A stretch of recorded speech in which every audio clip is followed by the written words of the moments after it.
ঠাকুর আমার মন, ঠাকুর আমার প্রাণ।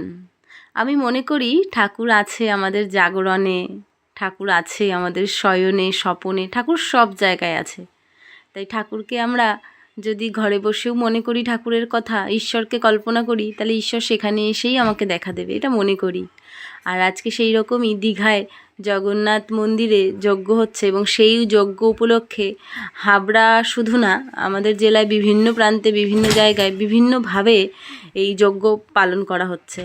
আর সেই মেয়েকে স্কুলে থেকে নিয়ে আসার পথে মেয়েকে নিয়েই একটুখানি যজ্ঞ যেখানে হয়েছিল সেখান থেকে ঘুরে এসেছি। মেয়েকে একটু যজ্ঞের তাপও দিয়ে দিয়েছি। যজ্ঞের তাপ খুব স্বাস্থ্যসম্মত, যজ্ঞের তাপ নেওয়া সবসময় উচিত, আমাদের শরীর মন দুটোই সুস্থ থাকে। তারপরেই একটু জগন্নাথ দেবেরও দর্শন করে নিলাম। কত সুন্দর করে জগন্নাথ দেবকে সাজিয়েছে ওরা, খুব সুন্দর লেগেছে আমার কাছে। পুরীর জগন্নাথ হোক আর দীঘার জগন্নাথ হোক আর হাবড়ার জগন্নাথ, যেটাই হোক না কেন কোনোটাই আলাদা ব্যাপার নয়। ঈশ্বর যেখানে সেখানে আমরা, আর আমরা যেখানে সেখানে ঈশ্বর। মানুষের মধ্যেই ঈশ্বর বিরাজমান, আর ঈশ্বর ছাড়া আমাদের কোনো অস্তিত্বই নেই, আমি এটা মনে করি। যাক, আমাদের তো ঠাকুর দর্শন হয়ে গেছে, তোমরাও একটু দর্শন করে নাও। আর এরপরে ছিল প্রসাদ গ্রহণের পালা। জানো, আশ্চর্যজনকভাবে আমি না একটা কাকুর কাছে প্রসাদ চেয়ে বসেছিলাম যে কাকু আমাকে একটু প্রসাদ দাও না।